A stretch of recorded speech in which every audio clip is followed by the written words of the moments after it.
Santo que en su trono está, venid, todos sus pueblos, sus naciones, a él, saltar su majestad, postraos ante él, que digno es. Venid, unirse al canto con los ángeles, venid, con alabanza, amor y adoración, venid, a coronar al Rey, digno Señor, por siempre, santo es el Señor, el que fue, el que es y ha de venir, santo es el Señor, el que fue, el que es y ha de venir, gloria al Señor, Rey y Dios, santísimo, por siempre, gloria sea al Rey.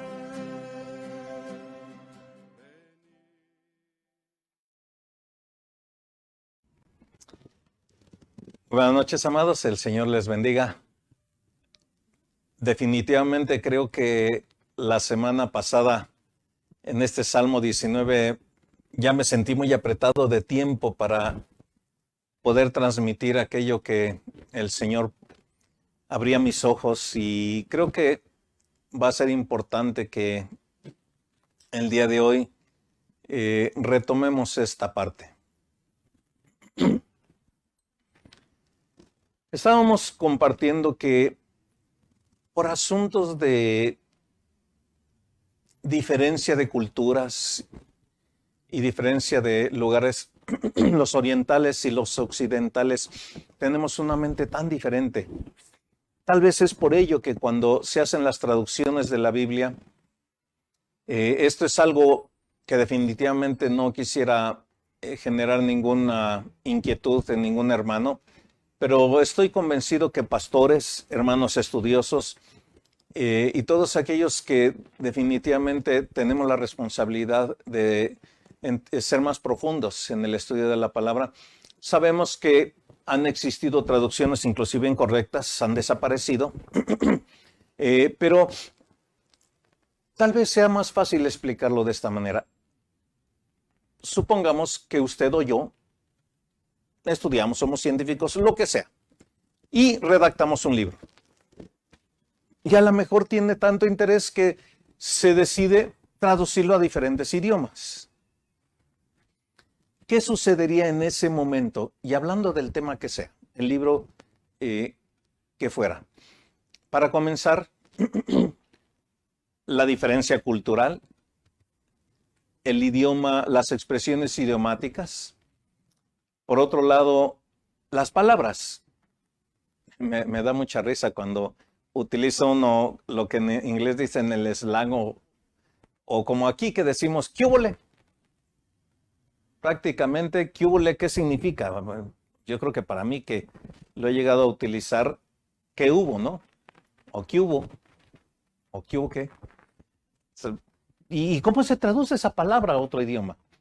Obviamente, se supone que cuando uno escribe un libro intenta utilizar palabras de diccionario y cosas correctas, pero aún así, ¿verdad? La traducción a otros idiomas tendría su complicación, su dificultad, palabras que se utilizan en un idioma que en otro idioma ni siquiera existen. Y eso creo que ha venido sucediendo a lo largo de nuestras traducciones. Sin embargo, quiero aclarar algo.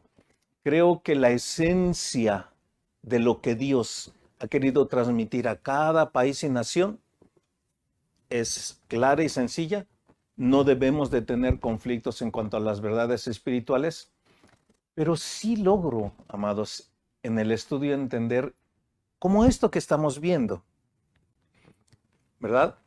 Que para nosotros occidentales, que se nos tradujo, sobre todo nuestra Reina Valera, que es por muchos considerada una de las mejores traducciones, con muchos conflictos y muchos errores, ¿verdad? Como traducir ley en lugar de palabra, ¿verdad? Nos hace tomar una idea diferente, una idea, yo creo que equivocada. Porque cuando nosotros occidentales pensamos la ley de Jehová, uy, no robarás, no tomarás la mujer de tu prójimo, no y no y no y no. La ley es eso. Y realmente lo que el hebreo está diciendo en este verso, o el corazón de David está queriendo transmitir, él está queriendo decirnos la palabra, el completo de la palabra del Señor es perfecto. Hermanos, por esa razón, cuando nosotros tenemos un conflicto, tenemos una necesidad, acudimos a toda la palabra. ¿Y qué hace? Convierte el alma. Y cualquier situación, por difícil que sea, el Señor con toda su gracia y gloria empieza a tomar el control de nuestra alma, de nuestra vida, y se puede cumplir lo que dice el apóstol Pablo, que por el Espíritu sometamos los deseos de la carne y del alma.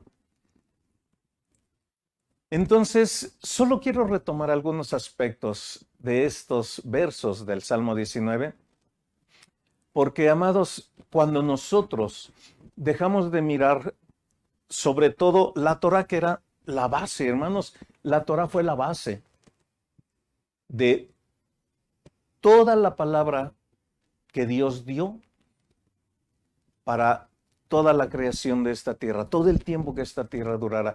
Por eso yo mencioné en el mensaje pasado que este es el antiguo pacto. Y ahora que nosotros llegamos a nuestra etapa del pacto renovado, tenemos que cambiar ese concepto de que no, antes se vivía por ley, hoy vivimos por gracia. Entonces esa ley ya nada sirve. Hay muchos que así lo aplican. Y creo que si habláramos de la ley estrictamente, yo quisiera decirles una cosa, amados, no es posible rechazarlo, porque mismo Jesús, el mismo Señor Jesús, toma todos los profetas, toma todo lo de los salmos y toma todo lo de la Torá y nos dice que eso debe de permanecer. Y si me permiten solo hacer una anotación en esto, que no creo que es la parte importante, pero si me permiten hacer una anotación aquí, si hacemos un estudio bien meticuloso de todo lo que es el Pentateuco, nos vamos a dar cuenta que realmente es lo único que literalmente desapareció cuando Jesús, habiendo muerto, dice que el velo se rasgó en dos. Por un lado, tuvimos acceso, hoy tenemos acceso a través de Jesús hasta la misma presencia de Dios como lo tuvo David, haciendo su tienda para entrar a la misma presencia de Dios en el arca, que esos detalles los veremos ahora que veamos el arca. Pero realmente lo único que vino a desaparecer completamente fue el templo de Salomón.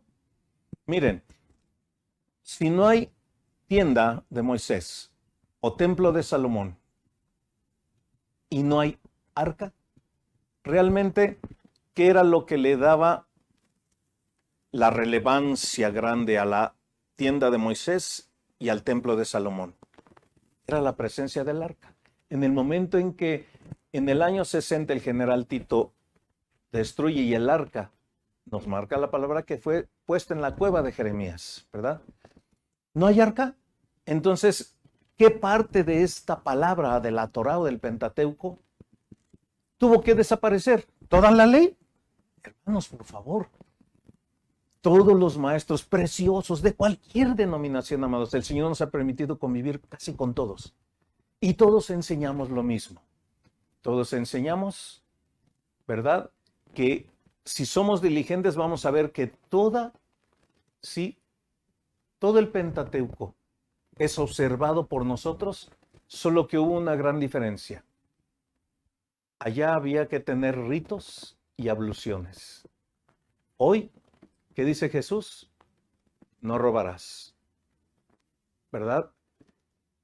No levantarás falso testimonio, no maldecirás a tu hermano. ¿Y qué dice Jesús? Si tú lo haces, solo con decirle ahora fato a tu hermano, eres reo de muerte. Porque fallar en el antiguo pacto hacía la situación de tener el castigo. Pero ¿qué hace el pacto renovado? Eleva esta ley, estos mandamientos, estos preceptos, estos testimonios. Y ahora dice, si solo tú le dices fato a tu hermano, eres reo de muerte. Acá decía, no tomarás a otra mujer, no adulterarás.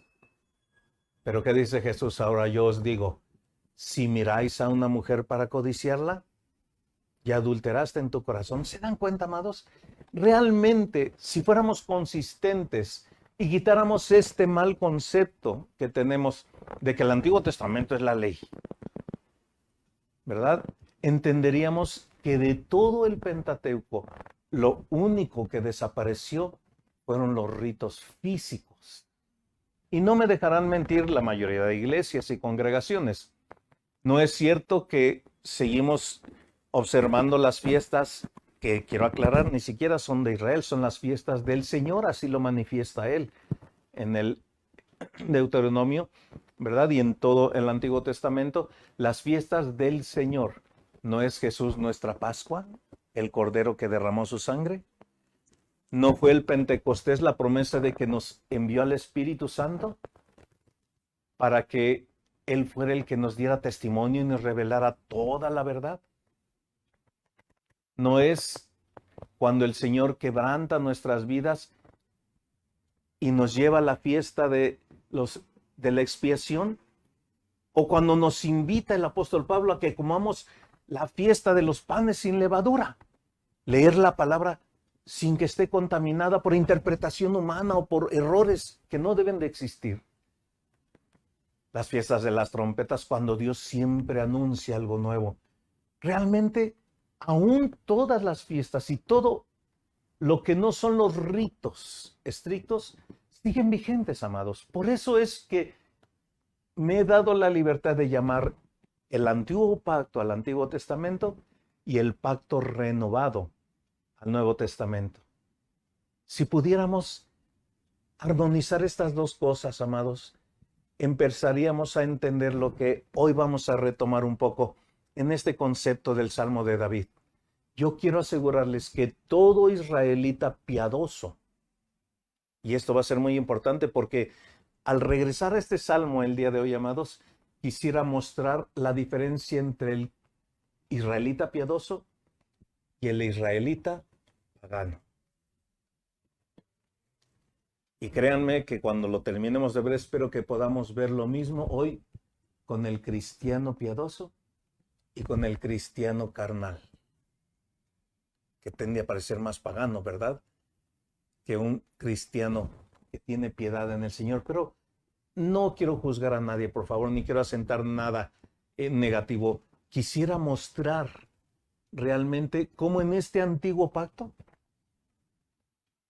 tenemos exactamente los mismos requerimientos, recursos y provisión que hoy tenemos en el nuevo pacto. Así es que regresemos al Salmo de David. La palabra de este verso 7, como lo hemos venido mencionando y otra vez repito, ¿verdad? Ahí no es ley, sino nos muestra David en una esencia profunda, ¿verdad? De una relación que ya, para escribir este salmo, ya David había mantenido una relación muy madura con Dios. Y cuando él escribe en el hebreo, él no escribe la ley de Jehová, escribe la palabra de Jehová es perfecta. ¿Qué hace? Convierte el alma.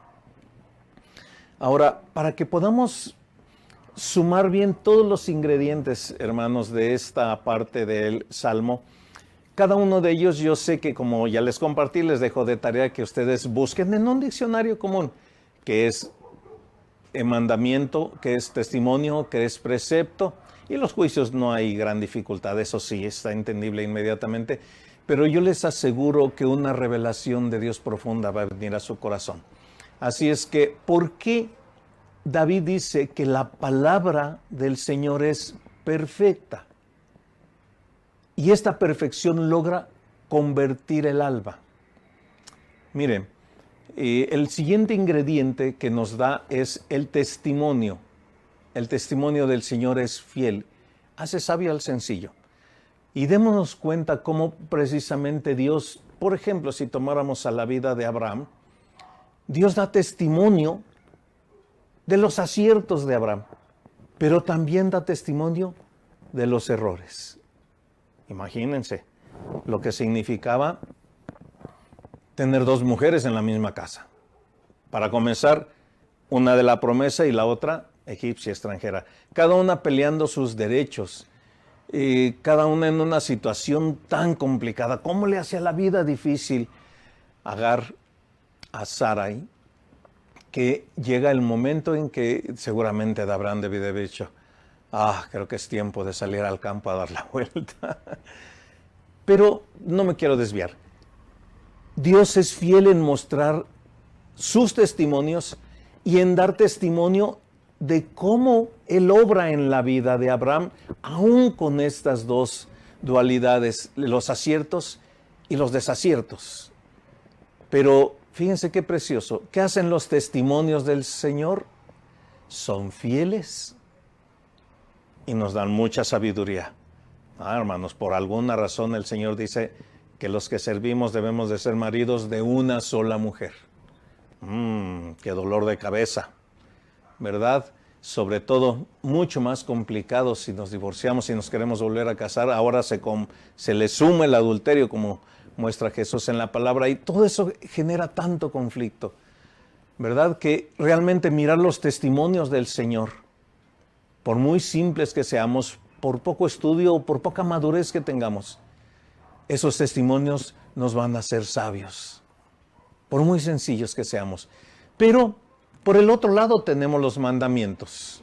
Miren, cuando le dice yo te mando que te esfuerces y seas valiente, no temas ni desmayes.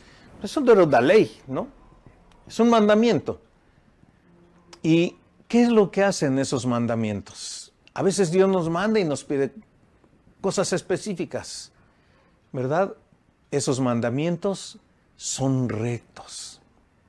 Tan rectos y precisos, hermanos, que podemos seguir por ese camino. A veces no nos gusta, ¿no? Mira, yo te mando que dejes ese trabajo, pásate a este otro señor, pero voy a ganar menos. Y no me gusta, y en fin, todo lo que pueda hacer. Pero si el Señor nos manda, la gran diferencia es que ahí vamos a aprender la rectitud del Señor. Y el fruto final que va a traer esto en nuestras vidas, ¿qué va a ser? Va a alegrar nuestro corazón. Los preceptos de Jehová son puros. ¿Sí? Y qué interesante va a ser cuando ustedes estudien esta palabra preceptos, amados, porque miren qué belleza, alumbra los ojos. Cuando nosotros llegamos a esta parte, en verdad, de los preceptos del Señor, dense cuenta cómo si ordenáramos la traducción en una mejor manera como el israelita lo entendía, la palabra de Jehová es perfecta, que convierte el alma. ¿Y qué contiene, qué integra la palabra del Señor? Integra sus testimonios, sus mandamientos y sus preceptos. ¿Y qué hace la suma de todos ellos? Dice David en el verso 9, nos llevan al temor del Señor. El temor de Jehová no es un temor de miedo, amados. El temor es un respeto reverente de amor. ¿Por qué? Porque cuando David avanzó en su vida desde pequeño, amados, y quiero hacer este énfasis, quiero que entendamos que David desde pequeño hasta su adolescencia experimentó esto en su vida. Cada una de las palabras del Señor, de sus testimonios, de sus mandamientos y de sus preceptos, hicieron que naciera en el corazón, tanto de David como de cualquier israelita piadoso, sí, un temor. ¿Por qué ese temor es tan limpio, hermanos? Yo quiero expresar y resaltar esto. Cuando el temor del Señor viene a nuestra vida, trae una limpieza tan rica, tan profunda, tan especial, que lo único que deseamos es que eso se quede en nosotros, que permanezca para siempre. Finalmente, pues sí, la palabra del Señor incluye los juicios.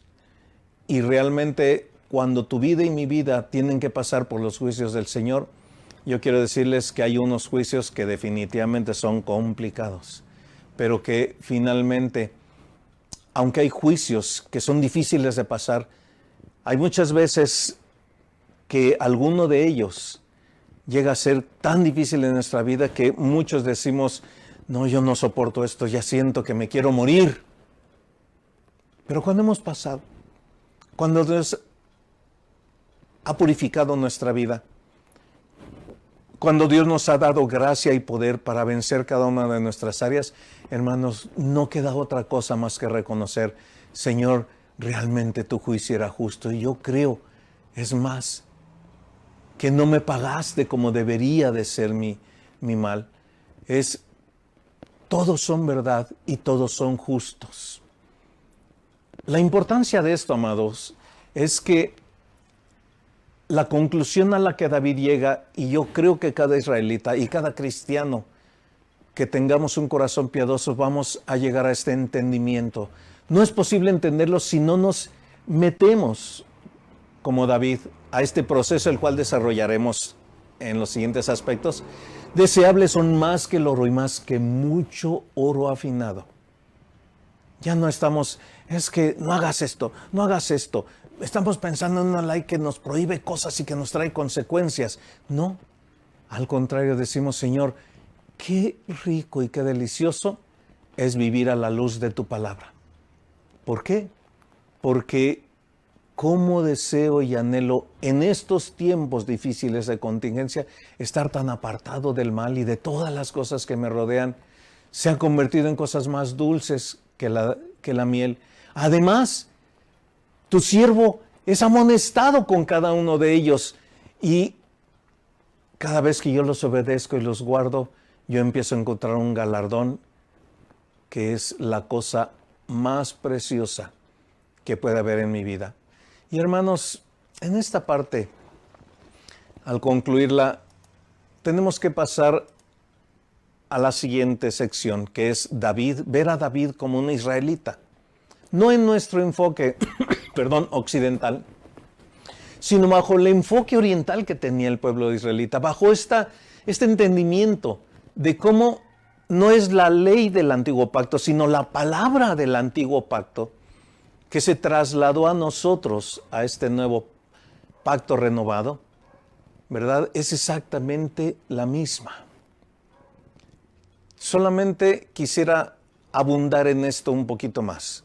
Decirles, amados, cuando nosotros miramos el antiguo pacto y creemos que todo era leyes y que ahora vivimos bajo la gracia y ya no hay nada del Antiguo Testamento que guardar, yo quiero decirles que como nosotros lo hemos estudiado ya en la congregación, todo lo que existía en el Pentateuco creo que sigue permaneciendo hoy día, porque ¿qué era lo que existía en el antiguo pacto?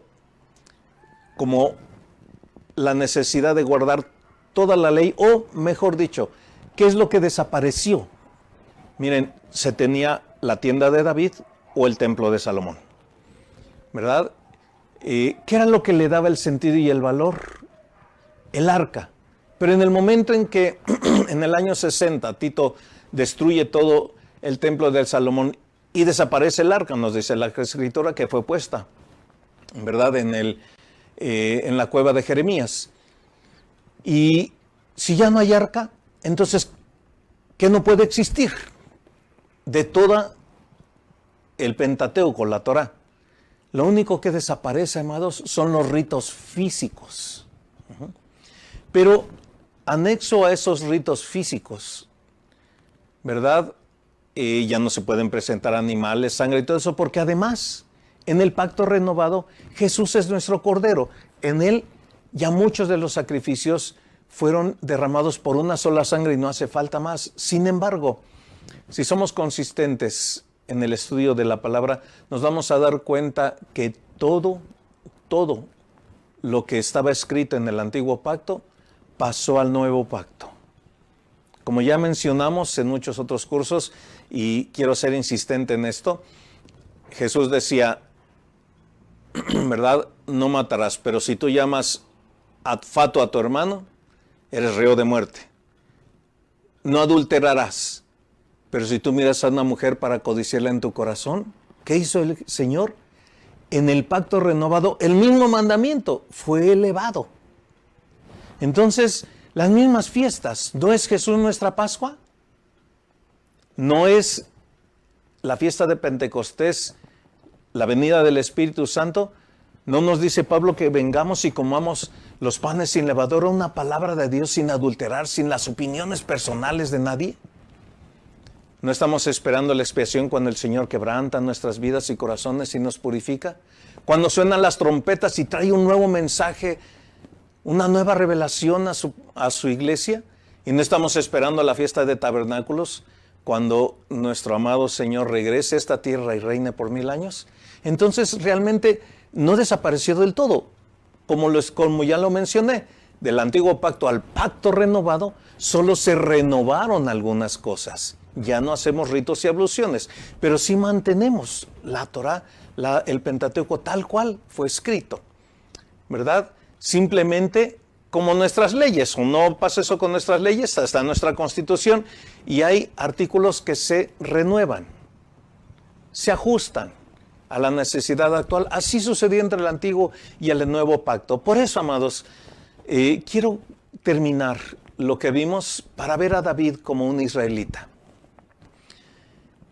Un israelita piadoso, hermanos, era aquel que por guardar la palabra del Señor adquiría un amor tan profundo, así como necesitamos nosotros hoy un amor para decirle, sí, Señor, por el amor que tengo en la experiencia cuando me salvaste y nací de nuevo. Derramaste tan profundo tu amor y me diste una libertad que solamente por amor yo quiero responder a ti de la manera más correcta. Y quiero guardar todas las cosas que dice en tu palabra. Esta era la experiencia. Alguna vez, amados, yo lo escuché de un hermano y quiero decirles que en ese entonces me costó mucho trabajo entenderlo, que finalmente la cuestión de un israelita piadoso no era un israelita que pensaba en, si haces esto, no hagas esto, vas a tener consecuencias. David nos va a demostrar cómo un israelita piadoso era aquel que desarrollaba un amor profundo por la palabra del Señor, porque le daba un reposo en su alma y le daba una esperanza de fe, porque el israelita entendía, amados, créanme, el israelita por la Torá entendía el reinado eterno. Y es allí a donde necesitamos ahora entrar y ver a David como un israelita. ¿Cómo es posible que David en su adolescencia ya era si lo pasaran nuestros días, un cristiano maduro? Y para esto, amados, creo que me va a ganar el tiempo, ¿verdad? Pero solo quisiera hacer un énfasis en algo que nosotros estudiamos en nuestra iglesia, en los cursos de nuestro instituto que tenemos, en el 3 como la tipología que tiene. Si miramos el número 3, veíamos la Trinidad, ¿verdad? Padre, Hijo, Espíritu Santo. Si miramos la tienda de Moisés o tabernáculo, estaba el atrio, el lugar santo y el santísimo, ¿verdad? Cada tipo de cristiano, un cristiano carnal, un cristiano joven espiritual y un cristiano maduro espiritual, que así lo aplica Juan, y ahorita quiero referirme a esto en particular. Lo mismo era el templo de Salomón. Había una calificación para estar en cada lugar. El que estaba en el atrio tenía que calificar con su estado de arrepentimiento y traer sus sacrificios para recibir perdón. Pero los que entraban al lugar santo ya eran levitas. Esos tenían que tener una calificación particular. Tenían que ser de la tribu de Leví. Y no podían vivir ligeramente porque, hermanos, estar sirviendo adentro era juicio para sus vidas, les iba muy mal. Pero finalmente hasta el lugar santísimo solo entraba uno tenía que calificar por ser sacerdote, hijo de Aarón, descendiente de Aarón, ¿verdad? Y por último, para poder entrar al lugar santísimo tenía que tener una vida calificada, porque si no, ahí moría. Y pasaba el siguiente. Y esto, amados, para no tener que hacer todo un trayecto de Génesis a Apocalipsis, que es nuestro estudio cuando estudiamos esta tipología del número 3, quisiera dirigirme directamente al apóstol Juan. Este es el apóstol del amor. Miren qué israelita tan precioso. Qué israelita tan precioso, porque tenemos en la vida de Juan el apóstol una situación muy, muy especial, amados. Vemos que él había desarrollado todo esto que vimos del Salmo 19. Y cuando él escribe en su epístola, dice, os escribo a vosotros, hijitos, os escribo a vosotros, jóvenes, y os escribo a vosotros, padres. Miren, pareciera ser que el entendimiento de Juan, el apóstol del amor, que si decía una palabra, apóstol, amado hermano Juan, ¿qué palabra tienes hoy para la iglesia? Y siempre le respondía, amaos los unos a los otros. Él entendía que por amor nosotros necesitamos desarrollar esta relación. Y para concretar rápido, hermanos, estos 3 niveles, ¿verdad? El apóstol Juan, lo voy a traducir, lo que él está diciendo en la carta lo voy a traducir a nuestro español más legible, ¿verdad? O más sencillo, para hacerlo rápido. Os escribo a vosotros, hijitos o bebés o recién nacidos en Cristo, ¿verdad? Porque habéis conocido, y esta palabra conocer es la misma que usa Adán y Eva, porque ahora hemos nacido de nuevo, hemos sido concebidos para nuevo nacimiento por el Padre, ¿verdad? Y este nivel, el apóstol muestra que luchamos contra lo malo. Dice, os escribo a vosotros jóvenes, porque conocéis la palabra y habéis vencido al maligno.